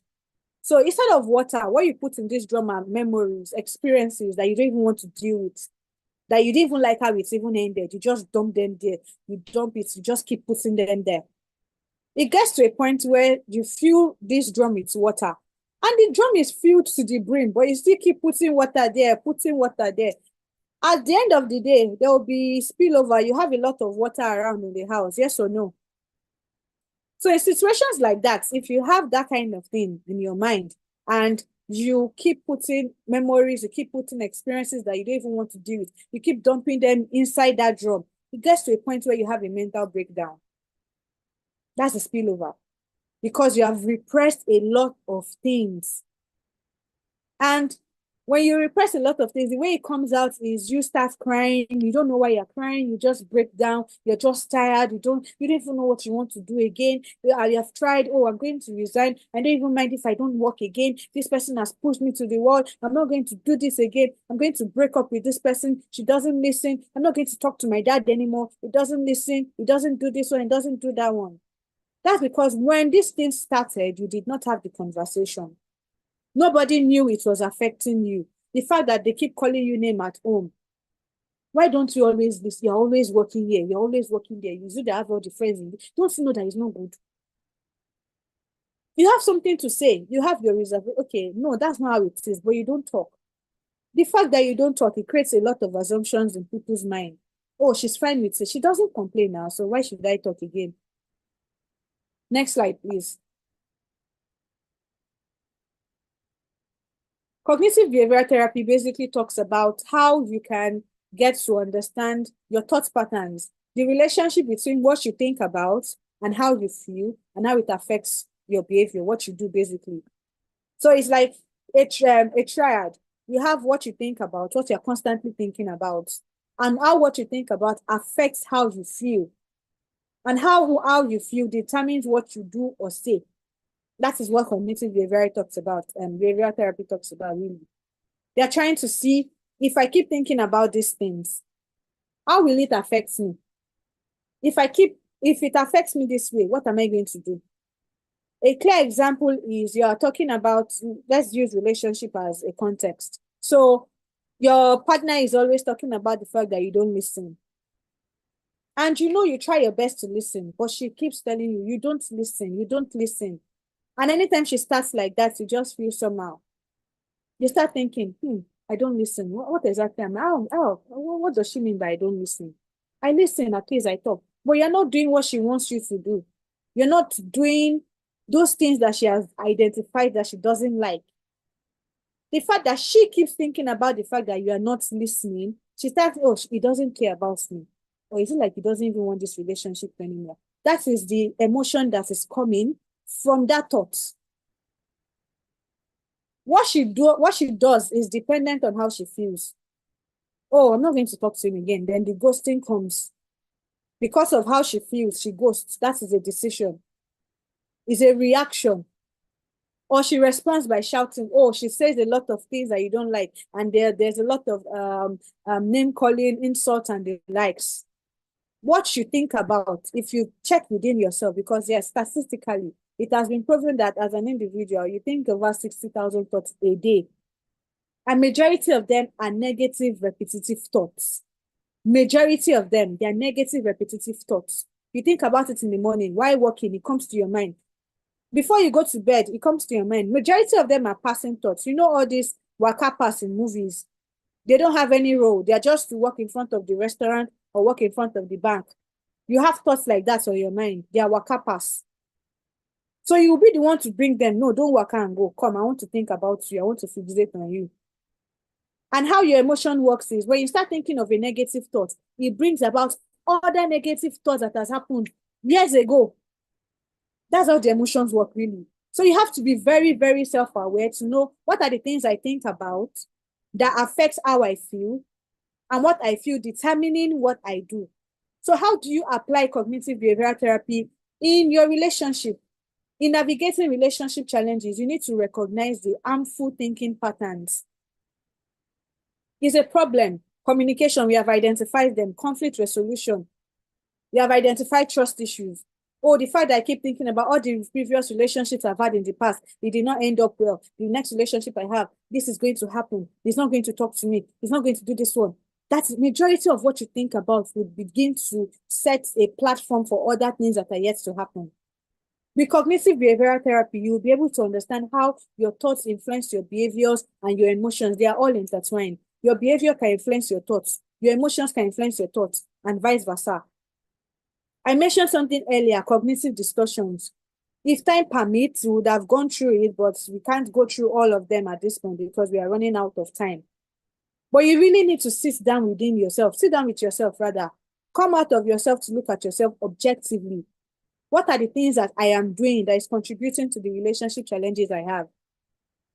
I have highlighted lack of empathy. I've highlighted communication. I've highlighted misaligned values, misunderstandings. I've highlighted what's it called? I've highlighted trust issues. What are the things that you do? Your past experiences, what they've taught you, what you're used to knowing, the environment you grew up in. These are the things that will contribute to relationship challenges. With cognitive behavioral therapy, you can get to unwind, you can get to understand them, distinguish, okay, I'm not going to focus on this. You have to challenge this negative thought, the fact that, okay, I don't want to talk about this thing, but you know, this relationship means a lot to me, so I need to talk about it. Go through the steps I mentioned earlier, the strategies I shared to building trust. Okay, I think I need to start. And with cognitive behavioral therapy, you cannot do it on your own. I'm going to end with you consulting a professional. You can't do all of these things your own.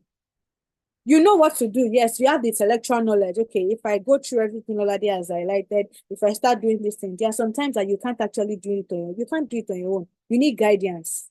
It's not like you don't know what to do, but you need guidance. You need an accountability partner. Somebody that will tell you, okay, this is how you go. This is how you walk through. This is how you do it. So if you find it still difficult to navigate relationship challenges and there is nothing you can do, you have tried all these things I have mentioned, don't forget, consulting help is equally important. Reach out. Talk to somebody. Okay, you have listeners, aside as listeners, amazing listeners, trained listeners to listen to you. They've been trained. They are not just going to listen. Oh, I'm thinking about this and it has been on my mind. I can remember when I wanted to resign from my previous place of work, I had sleepless nights. I was just thinking about it. How do I resign? What am I going to do? What do I do? How do I go about it? Then I reached out to a friend. This is something I don't even know what to do. What do you think? Is this how it happens in your organization? I reached out to 3 different people. One is the HR of our organization. She's on the HR team. I reached out, okay, I want to do this. What do you think it is wise? Do you think it makes sense? I reached out to another friend of mine. Okay, what do you think? Do you think I should do it? Should I do it now or after I finish this? Or what do you think? I just got promoted, but I want to resign. It doesn't make any sense, but I'm not comfortable in that place. I want to resign. So I had a lot of sleepless nights, but I realized that I don't have to think about all these things alone. When I mentioned earlier, consulting your friends, family, talk to your siblings, excuse me. I spoke to my brother about it. Okay, what do I do? What do I do? When I spoke to my grandma was like, don't resign. Oh, there's no work. Oh, there's no work. Oh, there's no work. Oh. But I thought about it. This is already affecting my mental health. It's affecting me as a person already. So it is very, very important that you try all of these things. They might not work for you, but go through it again and figure out which one of them do you resonate with? Which one of them do you think you can actually pick out to actually help you navigate that particular relationship challenge you have? Like I said, it's not just your personal relationship, it's not just your work relationship, it's like all encompassing. In as much as you're conversing with people, you have friends, you have clients, you have customers, you need to learn how to navigate relationship relationship challenges rather. Next slide, please. That's the last slide, then we end it. Yes. So I am ending with relationship challenges is essential for maintaining personal well-being, achieving your professional success, and fostering healthy, lasting relationships. By developing these skills to handle difficult relationships or relationship difficulties effectively, you can improve your overall quality of life and contribute positively to your communities. So I'm ending by encouraging yourself to apply these techniques in real life. And don't forget the importance of continuous learning and growth in relationships. Like I said, go to the first and second slides that I shared earlier. If the slide will be shared to everybody, that is fine. Just go through them and see, okay, I emphasize more on, before you navigate any relationship challenge, you need to understand and know that this relationship is important to me. You need to know what are the things I am going to lose out if I don't navigate this relationship challenge. Am I going to lose the love of my life if I don't work on communicating? Am I going to lose my mentor if I don't work on just accepting constructive criticism? If I don't get to work on follow by feedback, if I don't work on these things, am I going to lose these relationships? We are all going through different versions of the same thing. Yes, I know. Emotionally and generally, yes. But you need to pick out one of those things in these slides and in this training generally. And sit down with yourself. Why do I keep saying within yourself? Sit down with yourself and outline those things that you know that you struggle with as a person. It would help you navigate your relationships better. Don't forget to apply, and don't forget to teach people, because when you know, you would teach. When you know, you would understand. When you know, it will be easy for you to help others that are struggling. Thank you very much. Any question? Thank you so much, for that you said. Like now, I have a lot to apply in my life and everything regarding relationship.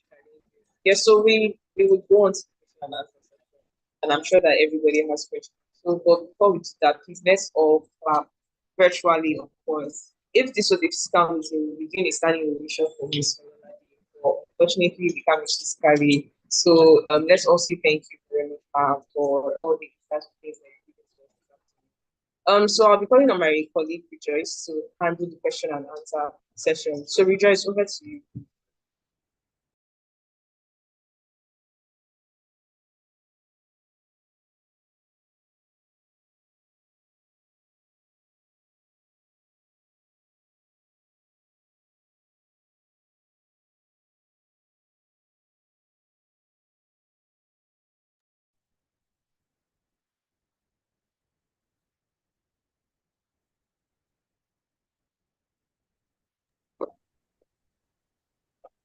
Hello, everyone. Thank you very much for this packed program.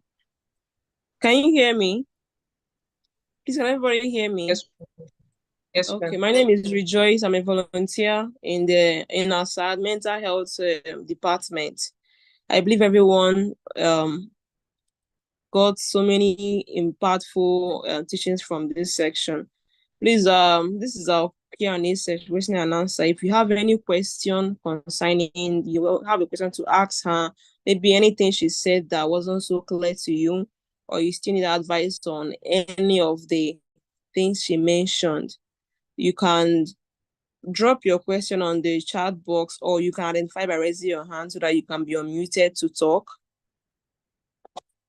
And I will have a question myself I want to ask. Please, can you hear me? Yes, yes, I can hear you. Okay. I wanted to ask,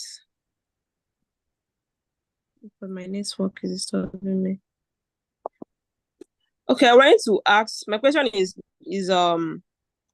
how do you deal with abusive siblings?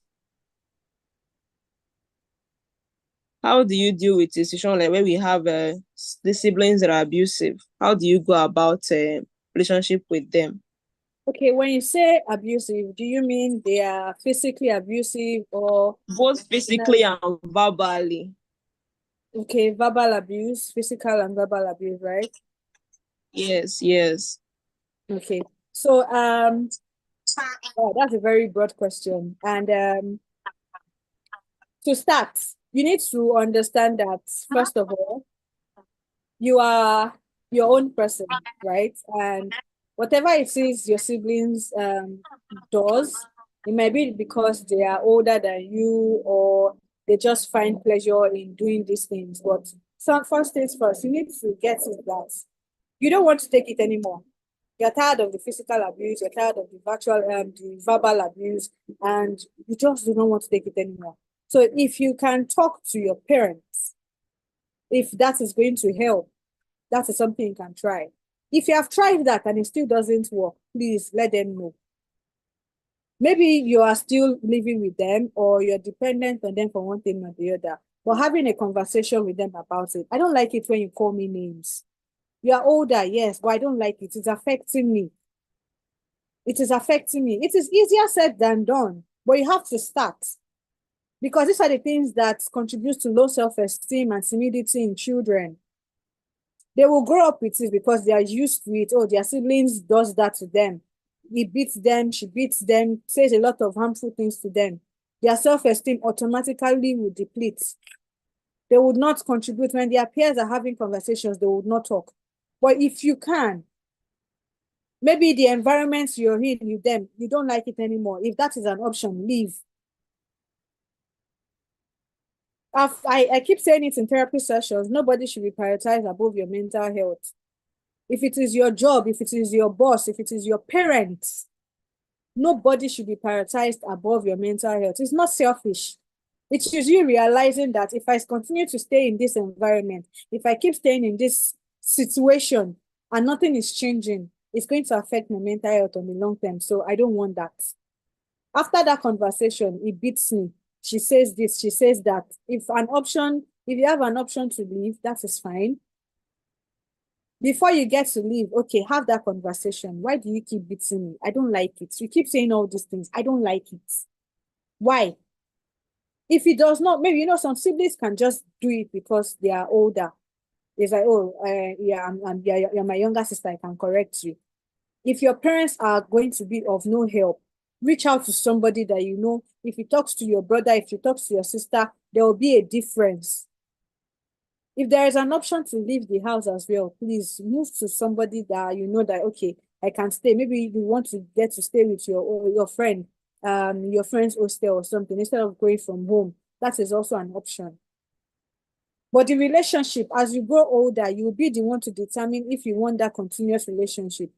You can still be talking to your brother from afar, hi, but the fact that he or she contributed to something that is currently affecting you emotionally is fine if you maintain your distance. You don't really have to, you don't need that close relationship when you have not healed from everything that has happened in the past. No. Does that answer your question?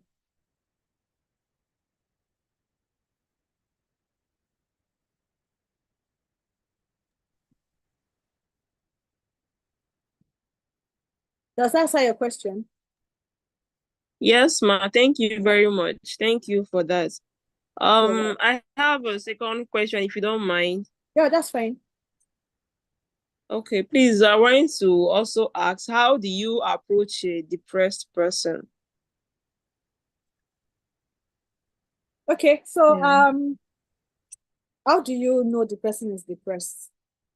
That's a question. I'm going to answer your question with a question first. How do you know the person is depressed? Okay, there was this clip I watched. There was people that, like, I felt like that. I won't say it's not occasionally. Some you just feel this I don't know if I use the word emptiness, but you won't just have strength for anything. And when people keep making suggestions for you, you don't feel like making any decision. You just want to lie on your bed and just be. You don't have the strength to do anything. You don't want to talk. You don't know how to, like, talk to people about it. I'm talking from an experience.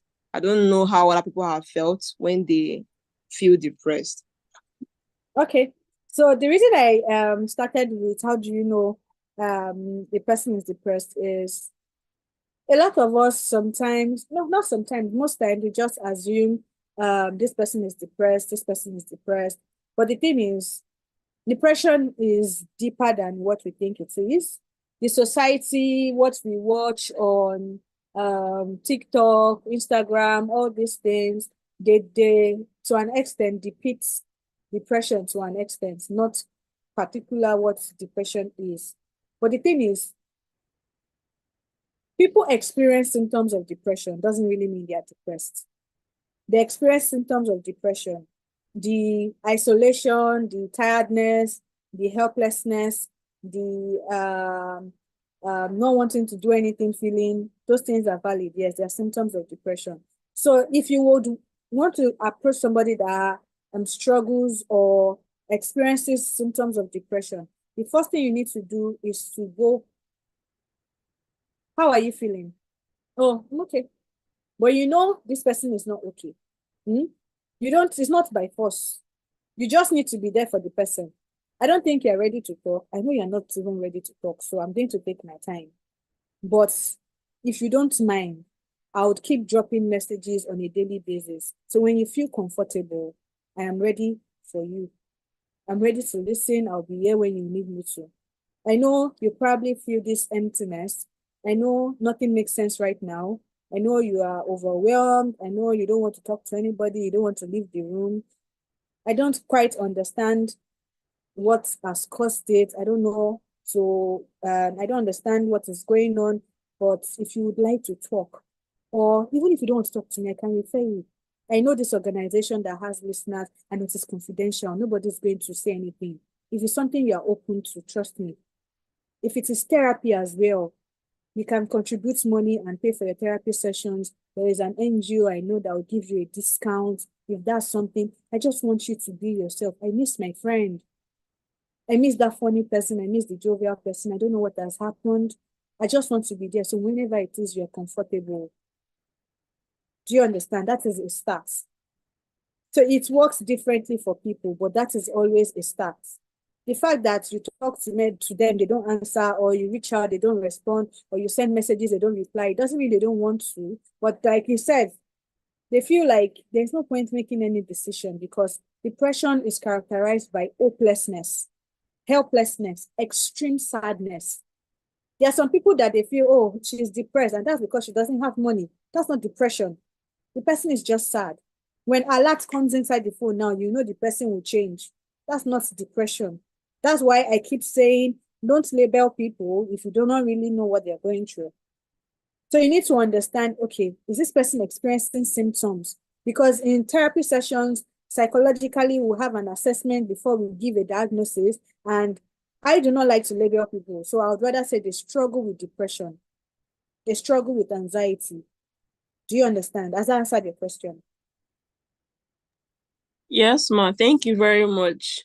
You're welcome. There's a question here from the chat box. Okay. Someone is asking, how do you determine the right to leave a relationship with a friend or a partner because the person never understands you despite communicating your dislikes?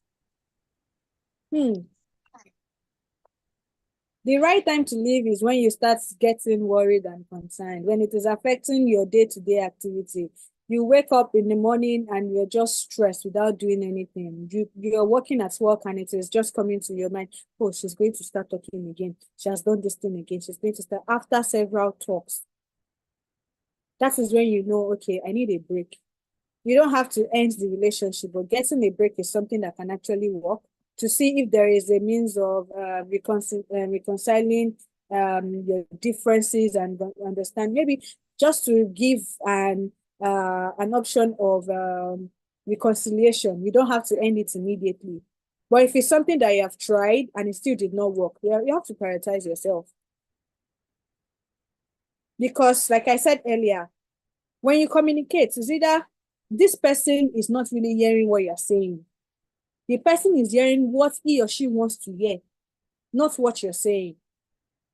You can also check yourself as well. You have communicated your dislikes. How exactly have you communicated? Were you smiling? Were you laughing? Maybe stop it now. I don't like it when you do that. Maybe stop it. And you're laughing with this person, but you know it affects you. You're not comfortable. You're not comfortable. In situations like that, you need to check within yourself. Okay, first things first, before you eventually say, okay, you're going to give a break. How exactly have I communicated my dislikes? How have I done that? How did I do it in the past? How am I doing it? When she does something I don't like, do I suppress? Remember the drum. Do I keep it there? I don't talk about it. I just dump it there. If you keep dumping, it's just going to be a continuous thing. And it will breed resentment. I mentioned it earlier. So you need to understand, how am I communicating? How have I communicated? Okay, do I need a break to actually articulate my thought and figure out how I feel before I eventually end the relationship? Or she's not even budging. She doesn't even want to change. It doesn't even want to change. I need to prioritize my emotions first, though. I am very important to me. It is not selfish. It is you being self-aware and prioritizing yourself. If you do not take care of yourself, you'll be there to take care of every other person. If you keep taking care of every other person and you do that at the detriment of yourself, at the end of the day, you will break down. Who is going to lose? You. So try that first. As I answered your question, who asked Asad? Who is Asad? Who is Asad? Okay, Asad, have I answered your question? Please, can we unmute Ade Damola? He has a question, so he can ask. Hello? Can you hear me? Yes, we can hear you. Okay, so I wanted to find out, how do you talk through anxiety? Because we dealt a lot on communication, but if you have problem with anxiety, how do you talk through the anxiety? Okay, so first of all, when you struggle with anxiety, I mentioned something about seeking help. This conversation, this training is not there is no one size fits all to every communication issues or every mental health issues. No, there is no one size fits all. If you struggle with anxiety, for example, and you want to have a conversation with somebody, writing helps. Writing would help you articulate what you're thinking about with the emotions you feel. For example, for those that struggle with anxiety and you want to communicate, you're going to a conference or a symposium where you know you would meet people and you know you struggle with social anxiety, for example, writing out everything that you want to say, even if you meet somebody, writing out how you would introduce yourself, that's a start. For someone that struggles with generalized anxiety, and you want to communicate your grievances, what the person has done to you that you don't like, or what your boss is doing, or what your sibling is doing that you don't like, and you know you struggle with anxiety, write out what you feel. What has that person done? What do you want to tell the person really? Start with that. Writing basically helps you articulate what you think about with what you're putting down on the paper. So as you're writing, you're not writing to show anybody, so you can write in whatever language you want to write. You can write in English. If you understand French, that is fine. Just express yourself. Just be honest with everything that you feel. It's like you are letting out what you feel, what is on your mind. You are letting it out on the paper. You're just expressing yourself through writing. Writing doesn't work for everybody, but it's something I would always tell everybody to try. You would not really know if it works for you if you don't try. So aside writing, another thing is to talk to somebody. Struggling with anxiety, yes, that's a fact. Yes, that's something we have identified. But if it's somebody that you feel comfortable with, maybe your partner or your sibling or a friend of yours that you know, okay, this person, if I tell this person, she's not going to laugh at me, he's not going to laugh at me. It's even going to help me think of how I can even say it. If it's your brother, if it is your colleague, if it is your mentor, just talk. That person that you trust, that person that you know would listen to you, have that conversation with the person. So it differs. It depends on the kind of conversation you want to have. And again, who you want to have that conversation with. These are the things that would make the communication easier, even with anxiety or not. Has that answered your question? Has that answered your question?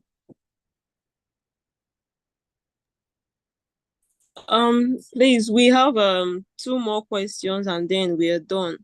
I hope you guys answered this question though. Ade Busola. Okay. Oh, sorry to butt in. I Adedayo. think, hello. So I think it's just one more question. There's an event happening in less than 10 minutes. Apologies. Okay. Okay. Okay, the question from Josephine. How do you rebuild a broken trust? What do one need to do and how long should one keep trying? A broken trust from who? The broken trust is from who? Because these are the things that would determine. She did not specify the person, just. Oh, okay. So generally, trust differs. It depends on who broke your trust before you see if it is going to be something easy to build. If it is a significant other, it might take a while. If it is a sibling, it might take a while. So it depends on the kind of relationship you have with this person that has broken your trust. But it is never easy, regardless of who broke it or not. It is never easy to regain a broken trust. But you can first of all start by asking yourself, do I really want this relationship back? Do I want to really work on the relationship back? The fact that you are trying to rebuild the trust doesn't mean you forget everything that has happened previously. No, it doesn't work like that. It doesn't work that way. So if you can identify, okay, this is the person that broke my trust, and I want to learn how to trust this person again. You can't do it on your own. So I would suggest to consult a professional that would help you. But first things first, you can also check within yourself. Do I really want to? Because people feel, okay, yes, he has broken my trust. I don't trust him anymore. But you just feel like he's still my friend. It's one thing to be friends with this person, another thing to be friendly with the person. So whilst being friends with the person or being friendly with the person, you also have to set your boundaries. So what happened before doesn't happen again.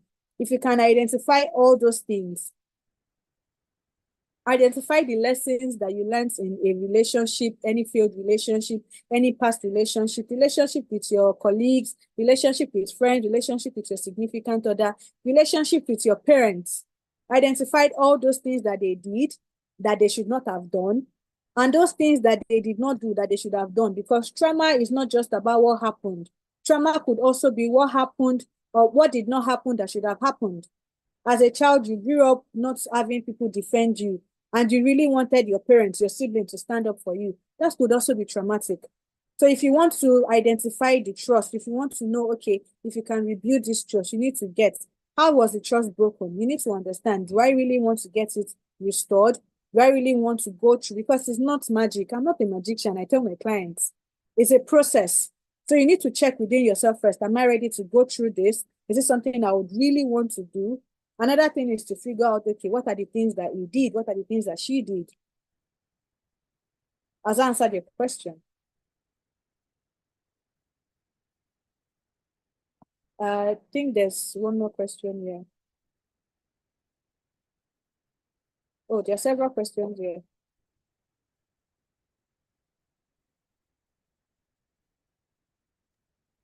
Has that answered your question? Who asked the question? Josephine, please, I hope your questions have been answered. Actually, that was the last question we can take. Okay. We'll come to an end to the Q&A section. Thank you very much, Ma, for your answers. I hope she was able to answer everybody's question. I will hand over back to the host. Okay. Okay. Iyanu, thank you, Rejoice, for that session, and thank you to Olalade. Ololade. I'm so sorry. Yes. I'm so sorry. I'm very bad Sorry. with names. I'm so sorry. All right, so we're rounding up now. So I want to call on Iyanu to give us the closing remarks. Okay, thank you so much, everyone, for paying attention to this meeting. Thank you for being a part. Thank you to our speaker for a very impactful session with you. And thanks to everyone that asked questions, and I hope that you got the answers to your question. So on that note, we have come to the end of this meeting, and I just want to encourage everybody to check the chat, and then you see a feedback form so you can give your feedback. If you feel like this session has been impactful and you've gained a lot and you want an e-certificate, please do well to purchase one. It's only at the cost of 3,000 naira. And don't forget to follow all our social media handles so that you can be up to date and you can know when our next mental health training is. Actually, our next mental training is going to be on the second Sunday of July. So please do well to look out for that and register, and also spread the news and tell your friends and family, if you found this impactful, that they should also register. So on that note, a big thank you. Please do well to follow all our social media handles. Thank you. So I dropped a message on the group chat. If you have other questions that you need me to answer, my email is there. So you can reach out to me at ladethepsychologist@gmail.com. I hope that is fine, organizers. Is that fine? If I did not get to answer your question, or you have other questions or clarification, you can always reach out to me at ladethepsychologist@gmail.com. Okay, that will be all for now. Bye, everyone. See you next month. Take care. Bye. Bye. Bye.